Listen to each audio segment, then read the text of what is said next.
Hello everyone, this is Dr. Elliott and this is the lecture titled Effective Teaching Skills in Physical Education. So here's our opening scenario. Let's pretend that you've been employed by Wake County Schools to evaluate their healthful living teachers. They want to know who are the most effective and least effective teachers in their schools. What will you do? So think about that for a little bit. How will you go into all their schools and tell their administration who's an effective, healthful living teacher, which we know is physical education and health, and who isn't? Lots of different ways to look at this. We're going to approach this question and twist it a little bit to talk about effective teaching strategies. We're going to define effective teaching skills or strategies as when intentional decisions and actions carried out by the teacher before and during class result in the achievement of stated learning goals. So we're going to say effective teaching is taking place when the teacher does things before and during class that leads to student learning. There's been 25 years plus of research in this area in the field of health and physical education. And a lot of those research studies, which one day, if you go on to do a PhD in this area, you'll have to read all of these studies. They identified teacher and student behaviors that correlated strongly with increased levels of student behavior. So they set up empirical studies that were had good internal, external validity that put students and teachers into different groups with different conditions to see which groups, students in which group perform better on certain dependent variable tests, leading them to conclude that some strategies were better than the others in terms of student learning. We've also had a lot of correlational research where they've combined certain things to look at the relationship between those variables. A lot of those studies, they found that when the teacher does this, it usually results in this. So that's led to effective teaching literature, textbooks, etc., saying that we should be doing certain things because in those studies, those certain things led to higher levels of student learning. There's lots of different ways to categorize the effective teaching skills that we're going to talk about. One textbook that I use, for example, breaks all the teaching skills down into 7 areas that they call planning, time and class management, task presentation, communication skills, instructional information, use of questions, and review and closure. And on this photograph here, that's actually one of your classmates on the right there. Kevin's looking good, looking interested. And that's Heather, his teaching partner. And they're teaching our Isaac Bear students the FIT principle, frequency, intensity, time, and type. And they're actually leading the students through a worksheet where they're calculating their target heart rate range. That's an example of task presentation and how that information was being shared with the students. You see a dry erase board, and you also see handouts, and obviously there was verbal information being provided too. Let's start off by talking about planning. We know that effective teaching does not happen by accident. And we know that poor planning results usually in poor performance. And in fact, a lot of people would suggest that the potential success of a lesson might be determined before it even begins, just on the quality of lesson plan that has been written. Now, you will probably encounter some teachers who don't even write lesson plans.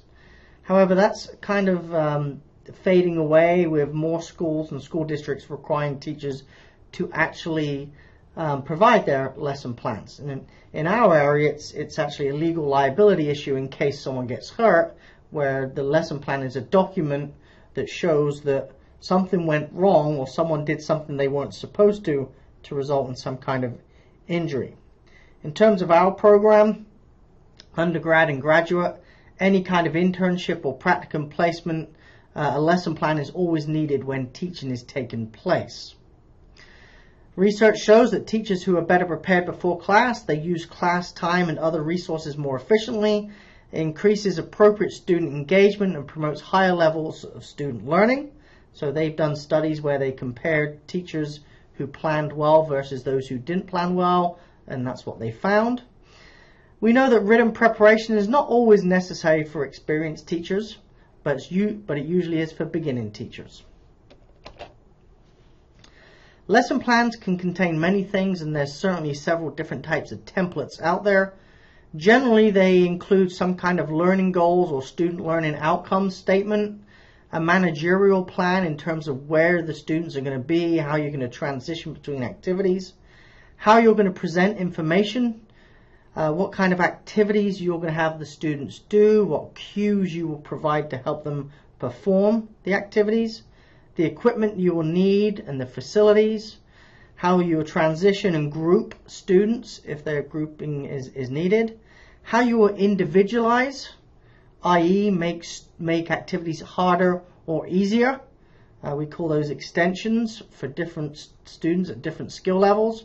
How you will motivate students, maybe by providing challenges, any safety considerations, assessments, and then closure and review. These are certain things that may be on a lesson plan.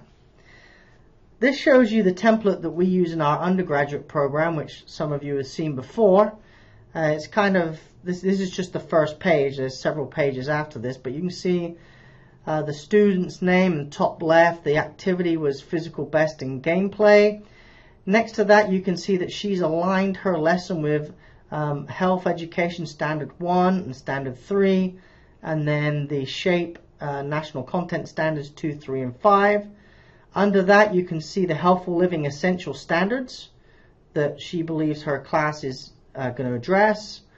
And then under that, you can see her objectives for the class. The students will be able to explain how aerobic exercise promotes a healthy cardiovascular system, how she will measure each objective, and then gets into the first activity from 0 to 5 minutes into the class, which is her introduction. This is just a brief snapshot of the first page of a lesson plan. Our next module in this class will talk more about lesson planning, and you'll actually write a lesson plan or two yourself. In terms of effective teaching, one concept that's been in this area for a while is known as ALTPE, Academic Learning Time Physical Education, defined as the amount of time, as in minutes and seconds, the learner spends at an appropriate level of difficulty with the content to be learned. And this is the single most critical variable related to student learning in many different studies. So the tricky part of that is if you have 30 students in your class, the level of difficulty that's appropriate for each student might be different. So take, for example, if you're teaching or working on jumping rope with third graders. There's going to be a variance in skill level, and you're going to have to challenge each student at their right individual level so that they're successful most of the time, but still being challenged. So that requires a style of teaching where you're monitoring either individuals or certain groups, and you're pushing them on in a way that challenges them without making it too hard, without making it too easy. That actually came from math research in classrooms, where they would manipulate how hard math worksheets were for children. And they found that if the math worksheets were too easy, students became disengaged. If they were too hard, they got frustrated and disengaged. But if the math worksheet allowed the student to be successful about 80% of the time, that was the appropriate level to keep them being successful and motivated, but at the same time kind of prompting them to want to keep trying because they weren't successful all the time. So we need to kind of hit that sweet spot where our students are being successful in whatever skill we're teaching, but always just pushing them a little bit further each time to keep them learning and keep them engaged in the activity. Another variable related to effective teaching is known as expectancy effects. You may recognize that as the self-fulfilling prophecy. This is the relationship between teacher expectations for a student behavior and the actual achievement of the student. And this comes from classroom research, and it's been extended into physical education research. Many studies have shown that students achieve more when the teachers believe they can achieve. And this is reflected in our behaviors and our attitudes towards students. So the bottom line here is try to be have high expectations for all of your students. A major part of classroom management, a major part of effective teaching is the teacher's ability to manage the class. Excuse me for 1 second here. As you will probably know, managing student behavior and motivating students is a challenge. And it's a skill that's hard to teach in a lecture. It's a skill that's hard to pick up just by reading theories and books. It's a skill that's mainly developed by actually practicing.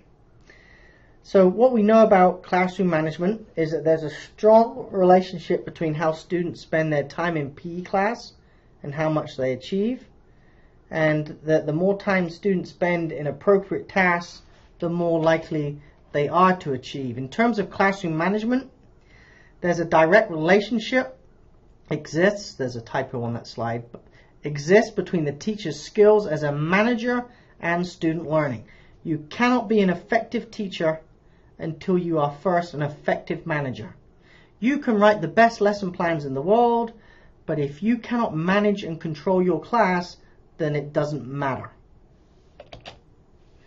There's lots of guidelines out there on how to manage a class, or how to be in control of the class, or how to have a positive learning environment. Here's just a few, and like I said, it's something that you would work on in your placements and honestly in your first years of teaching. It's something that not all new teachers have great management skills. It's something that develops over time. I would suggest you dress professionally, okay, to set a good example, to show them that you are the teacher. Have your rules and consequences clearly posted in all places you teach. Be consistent in applying the consequences when dealing with students. You have to follow through on what you say the consequences are. Greet students at the gym or the locker room entrance. Create that positive learning environment. Have them practice and perfect the protocols and procedures you set up for things such as entering and leaving the gym or the classroom, lining up, putting away equipment, getting drinks, using the bathroom, forming teams, what to do on start and stop signals. All of these things can be practiced at the start of the year or the semester so that you don't have to keep revisiting those things throughout the semester. Look students in the eye when speaking to them. Get to know their names. After learning their names, use their names when giving praise, feedback, or getting their attention. When giving instructions, keep your back to the wall as much as possible. That way you can see everything. Keep your eyes up. Look across the whole gym so you can monitor all students, even when talking to the student in front of you. Give feedback across the gym now and again. So if you're working with an individual group, give some kind of loud class direction across the gym. Be ready to individualize. If tasks are too easy, make it harder. If tasks are too hard, make them easier for individuals and groups within the class. So lots to do with creating a positive learning environment. Lots of teachers that we work with in the local area here in Wilmington, New Hanover County have special programs or things that they've posted on their walls to try and motivate students or to deal with them if something negative happens. Here's some examples. Sneaker beaters. If you show good positive behavior, you may receive a bead for your shoe. This is obviously elementary. Follow directions, cooperate, listen, play safely, look, learn, listen. Here's an example from Pine Valley Elementary School where Miss Suttles, one of our cooperating teachers, she gives out PE Superstar Awards for students that do especially well in her class. Here's a photograph from another one of our local elementary schools. On the left hand side there, you can't see it, but that's a list of every classroom teacher's name, so every class in the school. And then for each class can get up to 5 footballs depending on their score out of 5 for that day, and those footballs get put next to the class's name, and they're racing each other's class to get across to touchdown. So the first class to get across to the touchdown, I think, got a pizza party at the end of the 9 weeks or the semester. But students respond to that because they want to get as many of those 5 footballs in each class as they can, so that they win that race. And those 5 footballs are related to the 5 rules of that class. And off the top of my head, I think they were things like keep hands and feet to yourselves, respect the equipment, and 3 other rules. Sometimes things don't go well. Here's a seat in the corner of the gym with a clipboard that says, "Dear parent or guardian," and then it's a letter that the student fills out. They put their name in, and then underneath they have to check off what they didn't do well, and then that gets sent home in the student's folder and comes back signed by a parent. This is a classic timeout approach, which can be effective in elementary schools, but not in middle and high schools. In middle and high schools, we're looking at a different set of management and motivational techniques, mainly related to making the classes interesting. So when we talk about time in class management, we have to find ways to maximize student practice time. If we've got a 60-minute class, we want to get them active and practicing skills for as many of those 60 minutes as we can. We know we're going to lose time for giving instructions when we're talking. We know we're going to lose time for transitions and for grouping and dealing with any issues. But what good teachers do is they minimize all that stuff. Okay, they give instructions that are clear in as short time as possible so that students can be active as much as possible. Ways to do that are to set out equipment before class. Excuse me 1 second here. Use an alternative roll call method, so it's not taking 10 minutes to take roll. Use attention and start signals. Practice and review classroom management techniques. Post class rules in public. And use an instant activity where students are active immediately. So here's an example of 2 of our students. It looks like it's Adam and Kessler out working with our Isaac Bear High School students. And you can see that they've got all the students stood in a nice semicircle in front of them so that all students can see and listen and see the demonstration. You can also see that equipment was set up ahead of time with the basketballs spread out along the sideline. Here's an example of how you can make posters in your gym that show the rules that you expect the students to follow. Instant activities are a good way to create a positive learning environment and have been found to be effective teaching strategies at any level. I've seen instant activities work, especially in elementary school, but even in high school. I was at a high school a few weeks ago where the students came into the gym. The dry erase board says grab a jump rope, find some self-space, jump rope for 5 minutes. And students actually liked doing that. Students generally want to do things. Instant activities are defined as requiring little setup, maybe take just 5 minutes to complete. They're easy to learn. They don't require major directions or instructions. They get students moving quickly. They work the large muscle groups, so it serves as a warm-up. Everyone can be successful and they can be modified. Examples might just be throwing and catching to each other, jogging or walking to music. Although we try to avoid the old favorite of give me 5 laps around the gym. It's just boring. Stretching, non-elimination tag games, mini games, cooperative games, practicing with equipment to be used later, jump rope, lots of others. Here's an example of students just moving across I think this was either a flag football, no, it's soccer. So the students are just moving laterally across the field doing different types of movements. Same here on the sand volleyball court. I see Tony and I see Chris there working with their Isaac Bear students on just some dynamic warm-up activities right at the start of class before any directions are given. Then they got the equipment they were going to be using during the class, and they're just having some basic flexibility activities and back-to-back, passing the ball, simple stuff, instant activities. Back to our basketball group. Here's Adam and Kessler again. The balls were set up, so they got a ball each, which is always a good thing. Anytime you can provide a student with one piece of equipment each, it just increases the amount of practice time and opportunities to learn the student's going to get. So here each student's got a ball each, and they're just doing some basic ball handling activities as their instant activity. You can also use posters to prompt students. So here we are in the UNCW Hanover gym, and looks like there's 4 things the students do. Start skipping, step, hop, step, continue to baseline, do a figure 8, sprint intervals, and calf stretch. And there's a couple of them set up for different groups. Here's another group outside. I see Mr. Weber there in the background walking across. This group is playing knee tag, I think, where they're trying to tag the other person's knees without getting their own knees tagged. But a simple activity within a certain space to get the students moving quickly.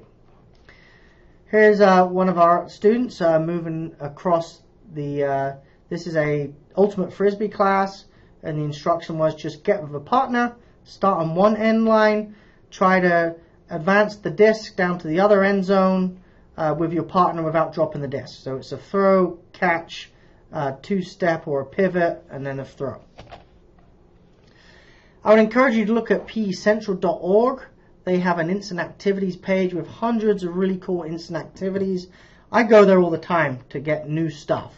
People submit things there all the time. And in fact, I would recommend you bookmark pecentral.org anyway. It's just a great resource for lesson ideas. The classroom teacher is sometimes referred to as the orchestra conductor. Here's another picture of Ruben, and you can see the basketball group in the background there. So you can see that every student has a ball. There's one set of students on one sideline and another set on the other sideline.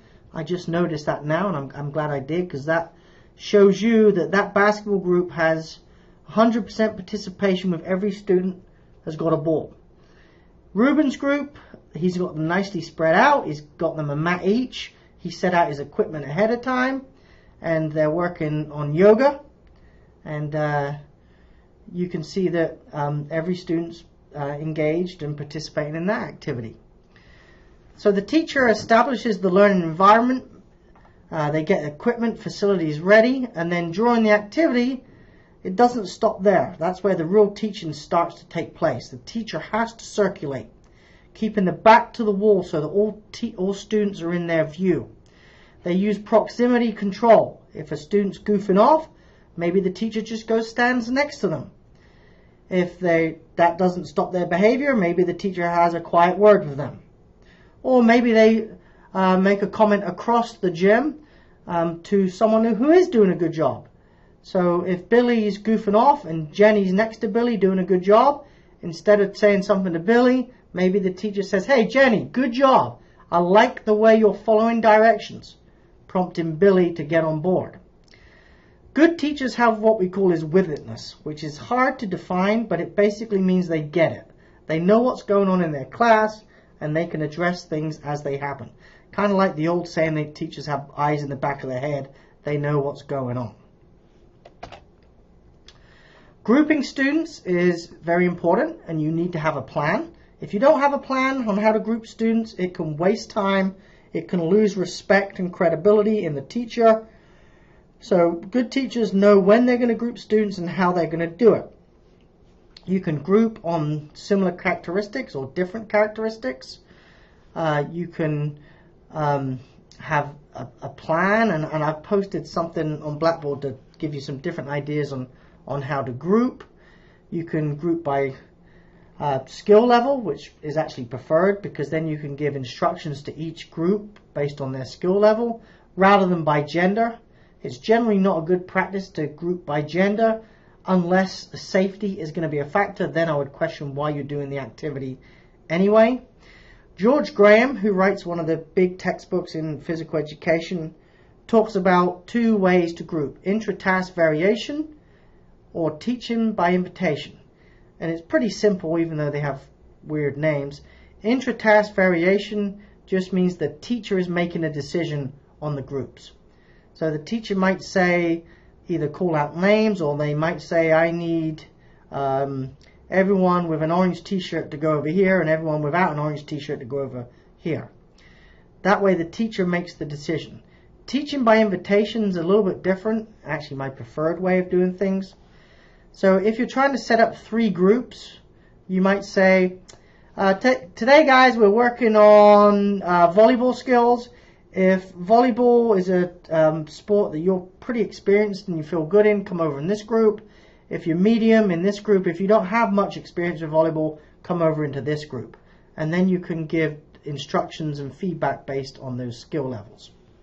The bottom line here, though, is be prepared. Have a plan. Know how you're going to group. Nothing worse than watching a student, teacher, intern fumbling around in the middle of the class trying to make 2 or 3 groups when that could have been done ahead of time. Teachers give information such as, here's what we're doing today, here's what you're going to do in this activity, you go here, then here, then here.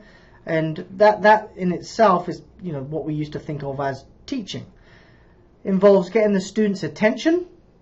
We know that you might have wonderful directions and activities, but if you don't have the student's attention, it's useless. You need to ask questions to the students. You need to check for understanding. Rather than saying, do you have any questions? You ask them to repeat back to you. So how many are you going to have in your group? What do you do when I say go? How many times do you try it? Etc., etc. So you ask the students to repeat things back to you rather than just saying, anyone got any questions? You make frequent eye contact. You avoid repeating information too often, because the more you talk, the more they're tuning out. Use proximity control to move around. And make your directions, make your instructions interesting and snappy. So by that, I mean, don't be boring. Don't tell long stories. Get to the point. Okay, this is what you're going to do. Number 1, number 2, number 3, number 4. Jenny, what's number 1? Billy, what's number 2? Alex, what's number 3? Okay, ready, go. So you make your directions and you get students moving as quickly as you can. You can also present information in different ways. So what I just described was obviously verbal directions. Good teachers present information lots of different ways, whether it's a demonstration or what we call a model, whether it's visual, such as Jonathan in this photograph here. He's providing some written and picture examples of what to do. Use an active task presentation when possible, so students might be moving when you're explaining things. Use vocabulary that students understand, and don't overload them. So here's another example of a poster which tells the students what to do for each of 4 stations, or 4 different laps around the gym, I think. Notice the cues. There might be a little bit too much information here, but my point is that whoever prepared this was planning ahead of time. Good teachers communicate the clearest explanations in the shortest amount of time. Okay? So they explain what's going on, but they do it very quickly. Not so quickly that the students don't get it. Obviously the students have to get it. That's the bottom line. But the quicker you can do that, the better. To do this, you have to get students' attention. We got Nick in the top right. I think he has the students' attention, although I'm not happy that 1 or 2 of the students might be behind him a little bit. Okay, everyone should be in front of him. Never give directions with someone standing behind you. Get their attention, be clear. Use appropriate vocabulary for the level you're talking to. Use voice inflections. Take your voice up and down, slow and fast, to emphasize different things. Research also tells us that good teachers check for understanding. So after they've given directions, they ask the students to repeat them back to them.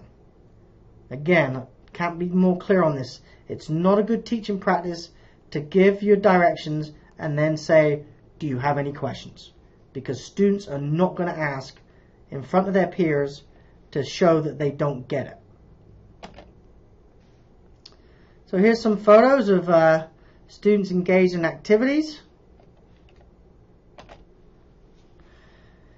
Providing structural information, we give students cues such as how to do things, break skills down into critical elements or cues. They may be given before or during a task. They alert the students to key parts of the activities, and they could be verbal, non-verbal, communication, or we could use media to do them. A lot of teachers are now using iPads to show little video clips of skills being performed. Research shows us that effective teachers break skills down into parts or cues, and they teach the students how to perform those cues. Think of 9th grade teaching the tennis serve. You have to break the tennis serve down into parts. The first part is the most difficult part. It's the toss of the ball into the air. The rest of the skill is contingent on the quality of that first part of the skill. So you have to break each skill down into parts, demonstrate those parts, maybe have the students practice each part individually or outside of the skill, and then put it all back together. To do that, you have to be able to break the skill down into parts. And again, PE Central has cues for most skills that you're going to teach. So this is what we call teaching by cues, and it's very important. Effective teaching sometimes involves using some kind of guide, which is giving information while students are performing a skill or involved in an activity. A lot of curriculum models now, such as the Physical Best model, which you can see here, have worksheets or logs that students complete while they're performing activities. Any kind of written work or record keeping during activities adds credibility to the activity. Makes the students realize they're doing things not just do something, but that it's related to something bigger, some kind of learning activity. Here's another good example of 3 of our undergraduate students doing a Physical Best activity where they're using a muscle map activity to label different muscle groups. Okay, we also have to provide feedback. So good teachers provide feedback in a certain way. So once they've given clear directions and they're monitoring the class, the job doesn't stop there. Now we have to talk to individuals and give feedback based on their performance. The research is actually a little bit inconsistent in this area. Excuse me again when I get a drink. There are some generalizations out there that we need to be aware of. Generally, more feedback is better than less feedback. Specific feedback is much better than general feedback, such as, I like the way you're stepping with your non-dominant foot, good job, rather than good job. Corrective feedback is better than non-corrective feedback if you're actually correcting some kind of skill. And our novice or low skill performers are the ones that need the most feedback.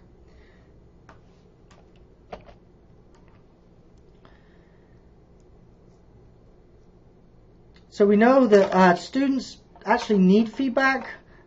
Students in general think they're doing something correct unless they're told otherwise. So it's our job to circulate and give as much praise as we can, because we know that does increase student motivation. Here's a scanned page out of a textbook that I use with some guidelines for appropriate teacher praise. Let me pick out a few of these that I think you'll find the most interesting. The second one, the teacher should praise students when the students may not realize their accomplishment. The teacher should praise students who respond well to praise. Praise should be specific. Praise should be natural rather than theatrical or intrusive. Most praise should be private. So some interesting things there. And I loaded a document into this module that I think it gives 102 different ways to give praise. So some very interesting little one-liners that you might be able to use in your teaching. So that concludes the lecture on effective teaching. Obviously there's a lot more we could talk about within each of those areas, but that's a good overview for this module. Here's some things I want to leave you with. Remember that effective teaching strategies, these aren't things that I've just made up, even though I believe in them, but all these slides in this PowerPoint are related to research findings and what the textbooks tell us is good teaching. However, things do change. New research studies come out, and it's imperative that professionals, they stay current by reading these studies that come out and attend conferences. I mentioned the NCAFID conference before, or the Shape America conference. Go into these workshops, go into district workshops, staying current in your field. Also recognize that there is no one-size-fits-all approach, and that the best teachers have a toolkit.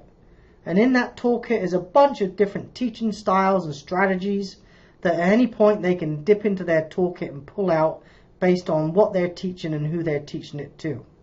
And also recognize that teaching is trial and error. The best teachers are ready to take risks, and the best teachers recognize that there'll be some classes that crash and burn spectacularly, but that we learn from that and make changes as we move forward. Okay, that concludes this lecture.